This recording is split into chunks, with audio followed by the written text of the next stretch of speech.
E eu fiquei muito emocionado ali, porque um pouquinho antes de vir para cá, eu estava na mesa do meu escritório lá em casa e fui à prateleira e apanhei um caderninho. E eu levei para a mesa, e esse caderninho, bem antigo, tem todas as anotações que eu fiz na nossa viagem à Coreia do Sul em 1997. Lembra, Frank?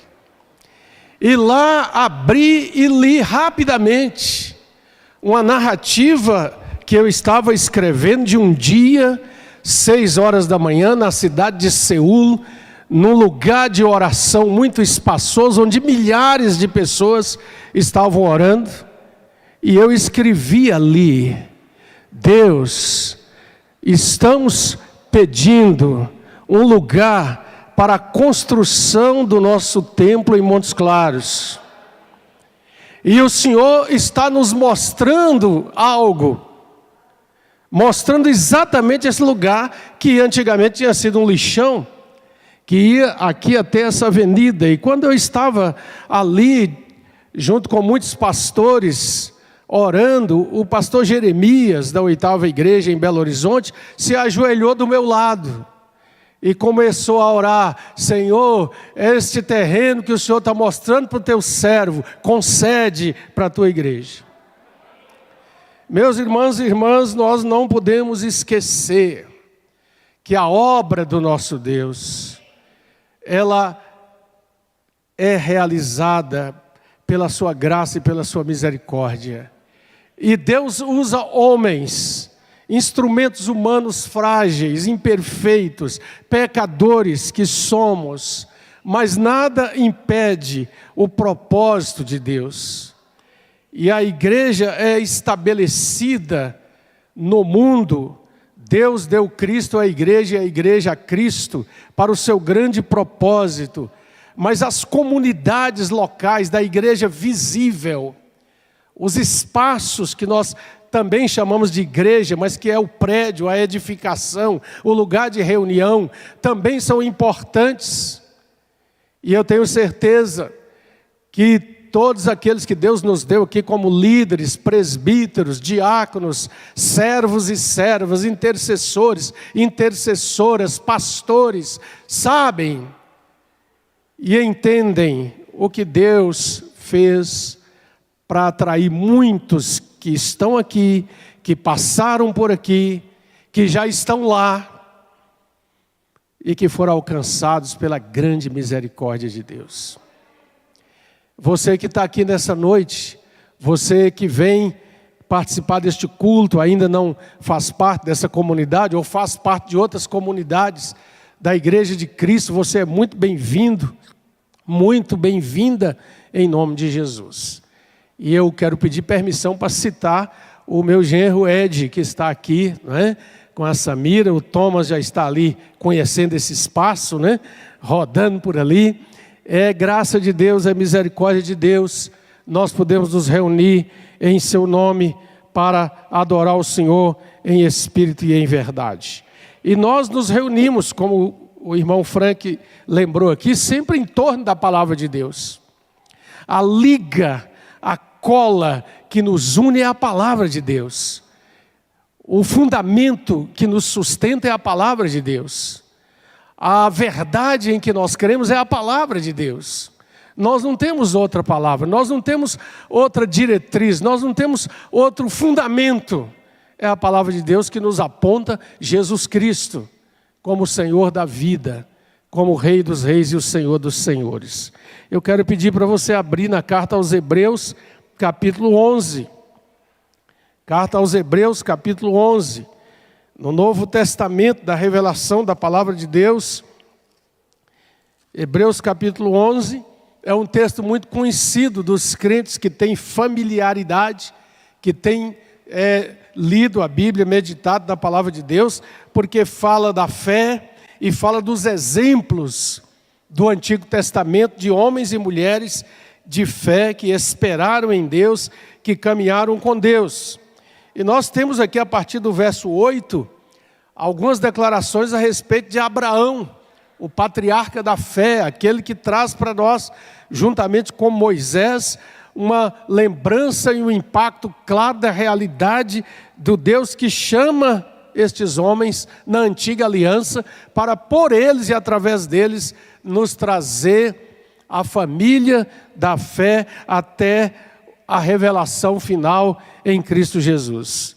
Hebreus 11:8, pela fé, Abraão, quando chamado, obedeceu, a fim de ir para um lugar que devia receber por herança, e partiu sem saber aonde ia.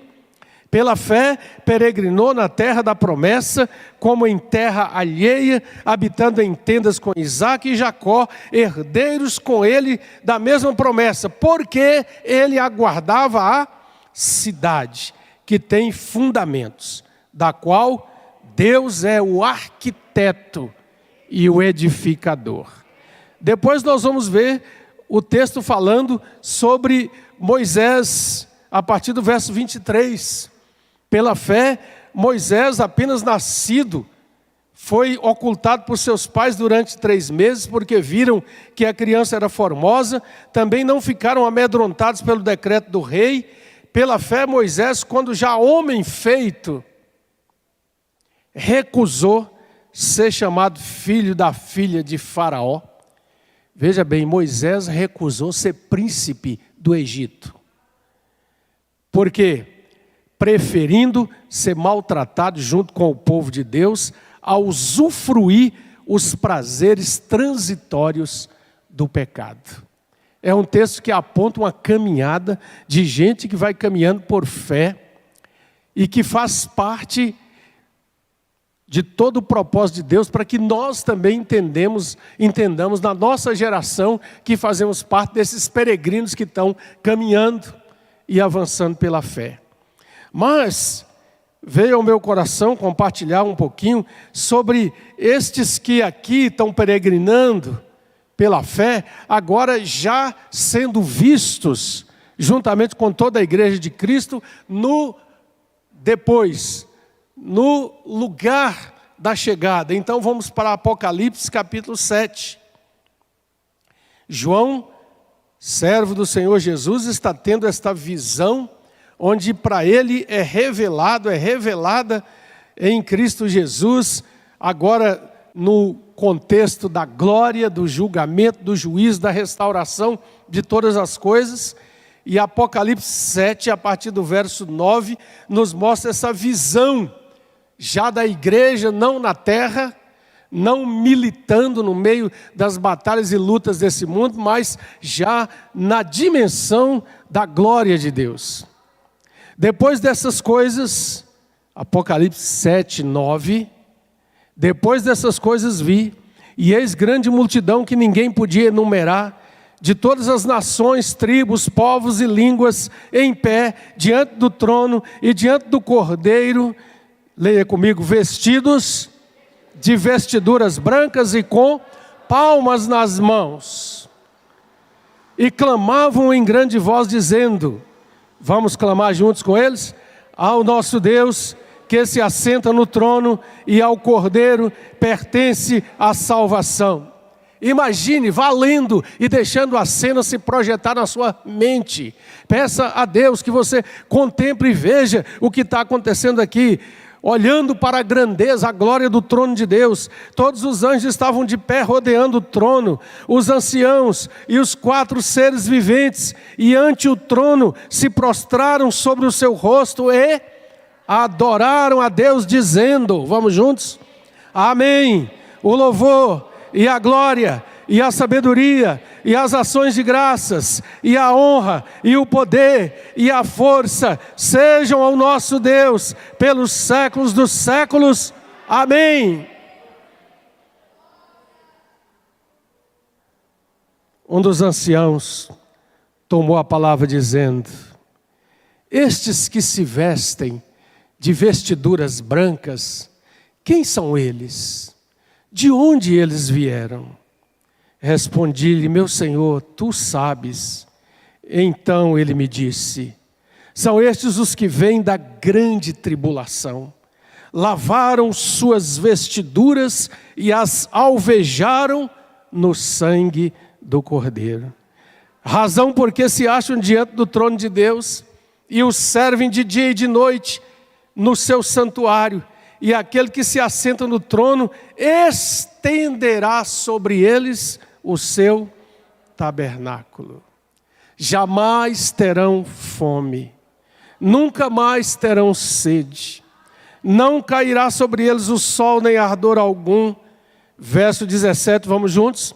Pois o Cordeiro que se encontra no meio do trono os apacentará e os guiará às fontes da água da vida, e Deus lhes enxugará dos olhos toda lágrima. Aleluia. Você pode orar, você pode pedir uma palavra de Deus para o seu coração, para a sua vida, porque só Ele pode dar. Então peça. Ó Senhor, nos prostramos diante do Senhor, nos inclinamos diante daquele que é o Deus vivente, o trono que governa o céu e a terra e todas as coisas. Bendito Pai, no poder do Teu Espírito Santo, nós rogamos que Tua palavra alimente nosso coração, alegre nossa alma, mas sobretudo que Tua palavra nos confronte, para que nós perguntemos se estamos na fé e na jornada e na peregrinação de todos aqueles que almejam uma pátria melhor.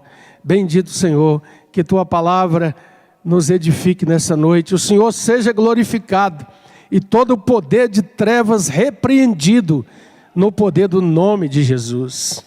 Amém. Aleluia.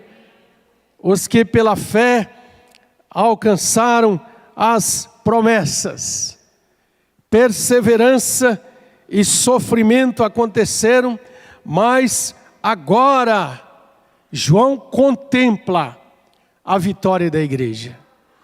Hoje de manhã nós comentamos um pouco sobre as batalhas da igreja, que cada vez serão mais intensas no tempo que nós estamos vivendo. Mas nessa noite eu quero mostrar e compartilhar com vocês essa vitória da igreja. Essa igreja que triunfa e que João enxerga na glória do nosso Deus. Ao nosso Deus que se assenta no trono e ao Cordeiro pertence a salvação.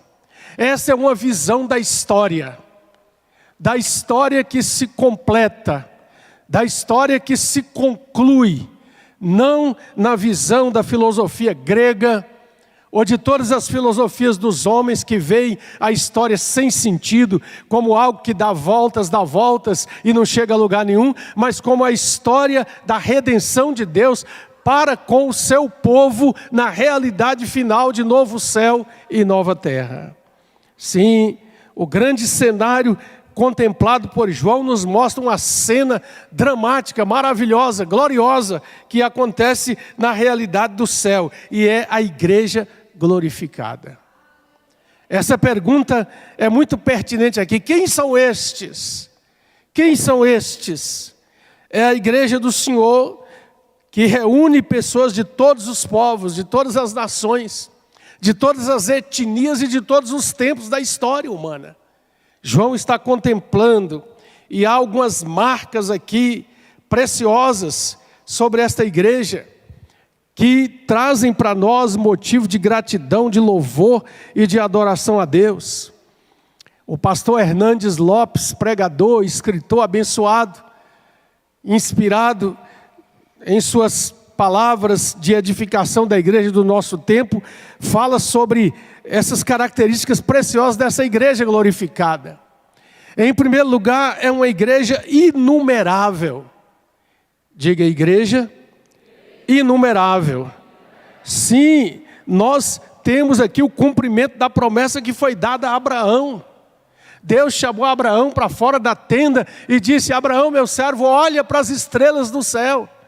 Porque Abraão estava um pouco entristecido, sem ainda ter uma convicção clara de como ele seria o herdeiro, como ele teria a herança de tanto povo, de tanta nação, se ele era estéril. Mas Deus olha para ele e mostra para ele que ele não poderia contar, porque aqui Abraão, como Paulo vai explicar aos Gálatas, representa aquele que pela fé impacta a vida de todos os crentes em toda a caminhada.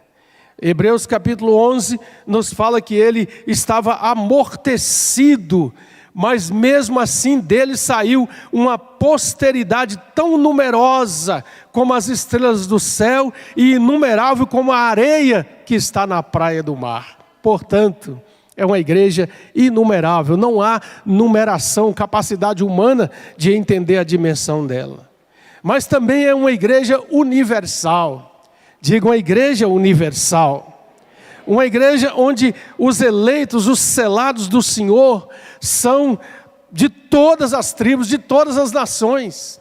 É por isso que nós não podemos esquecer que a igreja de Cristo é sempre missionária.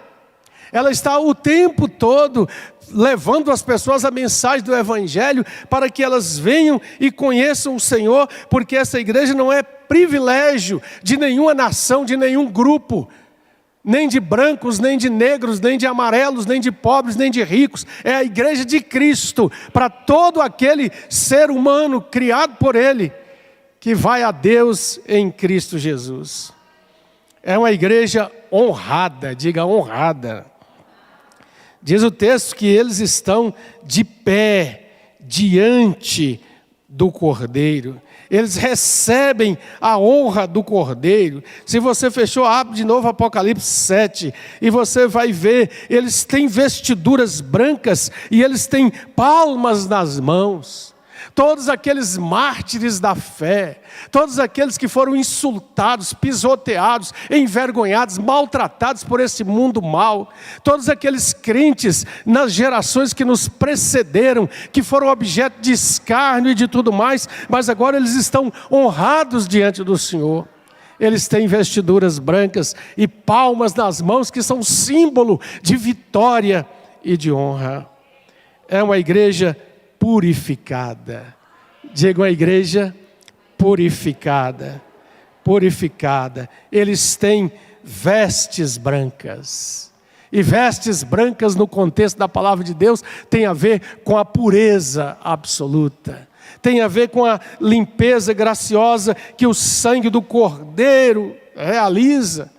É uma igreja purificada, não pelo esforço ou glória do homem, mas pela graça de Deus. Porque, como diz Paulo em Efésios, a graça de Deus se manifestou, a graça de Deus veio para transformar e mudar o nosso coração, livrando-nos da condenação do pecado no passado, livrando-nos no presente do poder do pecado e livrando-nos no futuro da presença do pecado, porque aqui não haverá mais espaço para o inimigo das nossas almas.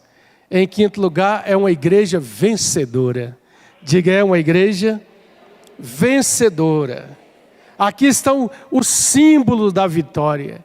A igreja selada por Deus e protegida por Ele venceu, terminou a peregrinação. Estes que estão aqui diante do trono, essa multidão, finalmente chegaram ao lar. Depois de todas as lutas e sofrimentos, depois de todas as dores e dificuldades, depois de todas as lágrimas vertidas, estão lá diante do trono, adorando a Deus. E isto é maravilhoso. Eu estive, como já citei aqui, tive o privilégio de estar na Coreia do Sul. E um dia, uma manhã bem fria, de primavera, em Seul, nós entramos em 2 ônibus, os vários pastores brasileiros, e fomos subindo uma montanha muito bonita, toda arborizada, e depois fomos passando por um caminho que ia sempre subindo, ladeado de muitas flores, e nós vimos uns cartazes gigantes. Parecia que era uma coisa lavrada em pedra, mas não sei realmente como era. E nós íamos vendo vários nomes inscritos ali, de um lado e do outro, e versículos bíblicos. E o nosso tradutor ia dizendo, esses versículos falam da vitória, esses versículos falam daqueles que triunfaram sobre a morte e não negaram o Senhor. Esses versículos falam do triunfo dos crentes. E lá no alto nós chegamos numa grande construção, onde visitamos o Museu dos Mártires Cristãos da Coreia do Sul. Nós vimos e recebemos catálogos com os objetos de tortura que os japoneses usaram para que aqueles missionários, pastores, membros da Igreja de Cristo negassem sua fé. Nós vimos num grande armário de vidro Bíblias com a metade queimada, camisas ensanguentadas, roupas ensanguentadas. Eles preservam isso para mostrar para as gerações atuais de cristãos que muitas vezes a semente da fé é o sangue dos mártires, dos que se deram por Deus. Não vou me esquecer, e acho que jamais em nenhuma outra ocasião, a gente nunca pode dizer jamais, porque Deus pode fazer, não é? Mas eu penso que será muito difícil cantar o hino Rude Cruz como nós cantamos ali naquele dia.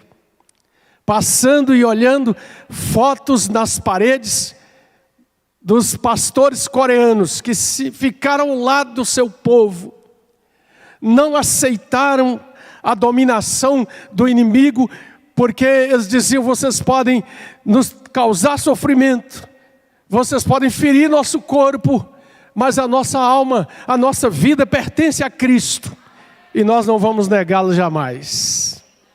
Então você imagina, nesse contexto, nesse momento, você cantar: Rude cruz se erigiu, dela o dia fugiu, como emblema de vergonha e dor. Mas eu amo essa cruz, porque nela Jesus deu a vida por mim, pecador.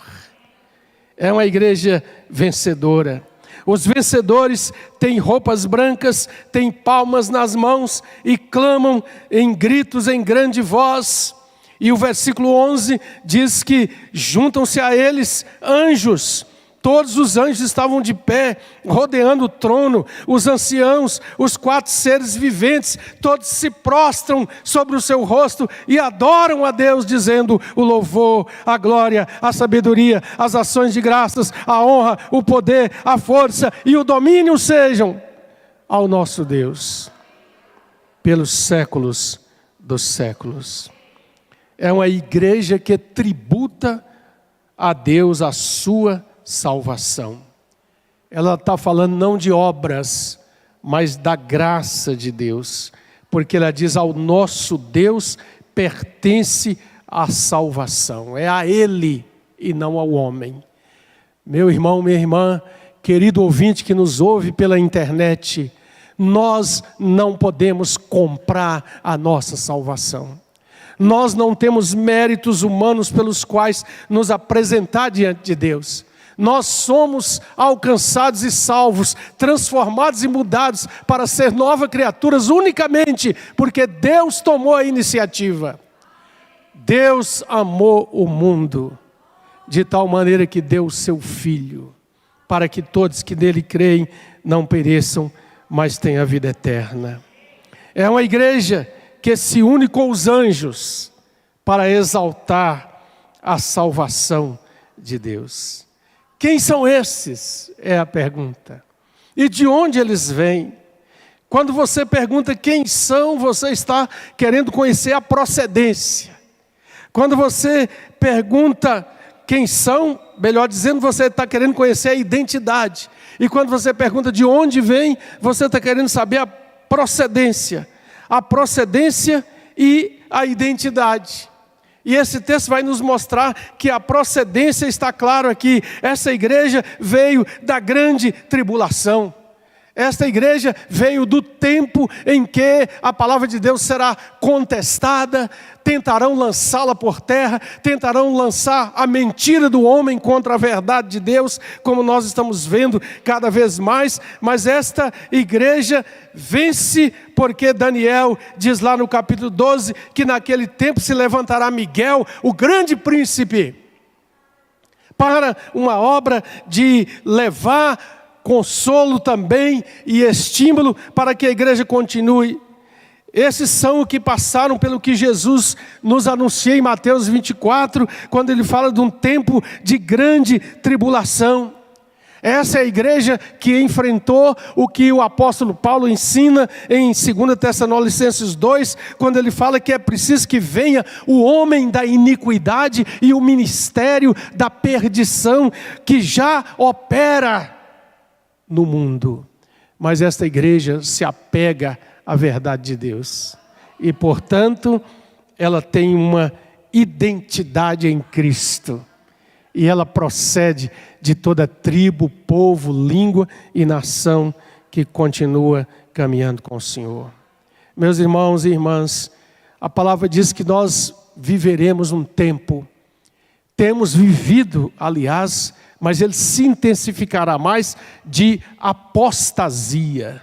A apostasia, Paulo vai explicar, é a manifestação do homem da iniquidade. A apostasia é alguém que abraça a fé, diz que é da fé, mas age totalmente diferente. E quando a tribulação vem, quando é apertado aqui ou ali por alguma coisa, nega o seu Senhor. A igreja precisa compreender que nós não podemos viver de acordo com o relativismo do tempo que nós estamos vivendo.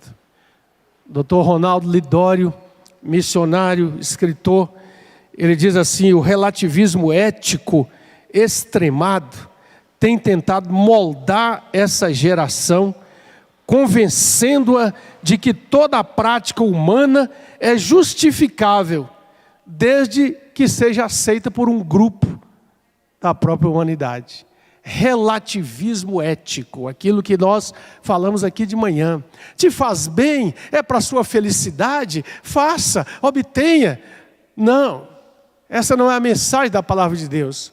Nós somos comprados para Deus, nós somos de Cristo, nós entendemos que há sim um princípio moral, uma maneira correta de viver.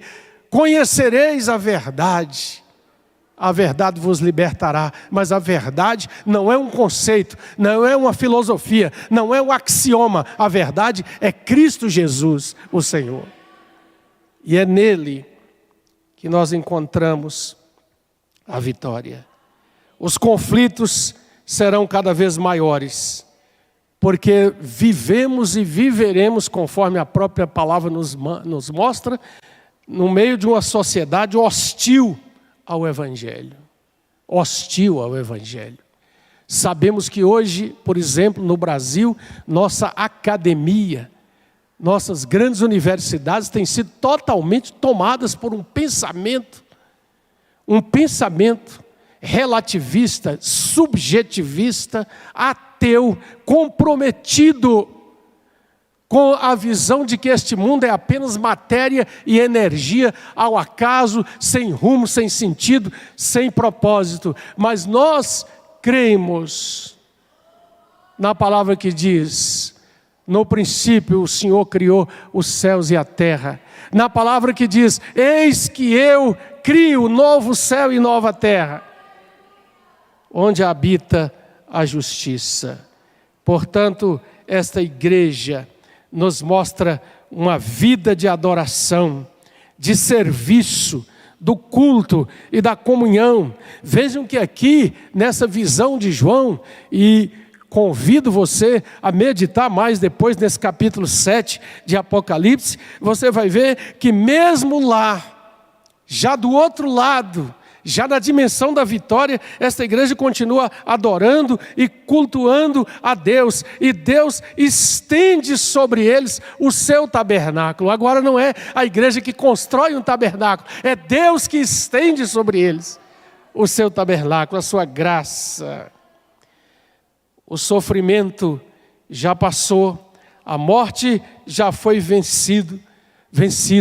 A presença gloriosa e completa do Deus vivo, porque diz que o Cordeiro está ali, e o Cordeiro apacentará, guiará o seu povo sempre para as fontes da vida. É maravilhoso quando nós compreendemos essa verdade aqui descrita, e nós precisamos nela meditar. Ela é consolação para a nossa caminhada. Ela é graça para os momentos tão difíceis que tantas vezes temos que passar. Mas nós precisamos olhar que Deus nos deu a revelação da igreja que chegou ao lar. Um dia, como disse C.S. Lewis, num poema precioso, nós ainda estamos do lado de cada porta, mas um dia a porta se abrirá e nós seremos convidados a entrar na gloriosa dimensão. Por isso, um poeta cristão com palavras simples escreveu esse poema que é uma canção preciosa. Quando o Jordão passarmos unidos e entrarmos no céu, veremos lá, como a areia da praia, os remidos. Oh, que gloriosa vista será! Tantos como a areia da praia, tantos como a areia do mar, que gozo sentirá, todo salvo pois verá, sim, tantos como a areia da praia. Quando virmos os salvos do mundo, que a morte jamais alcançará, se saudarem com gozo profundo, oh, que gloriosa vista será! Lá na margem do rio da vida, onde paz e justiça haverá, nós veremos a terra prometida. Oh, que gloriosa vista será! Quando a Cristo Jesus contemplarmos, coroado no céu como está, e prostrados aos seus pés adorarmos, oh, que gloriosa vista será!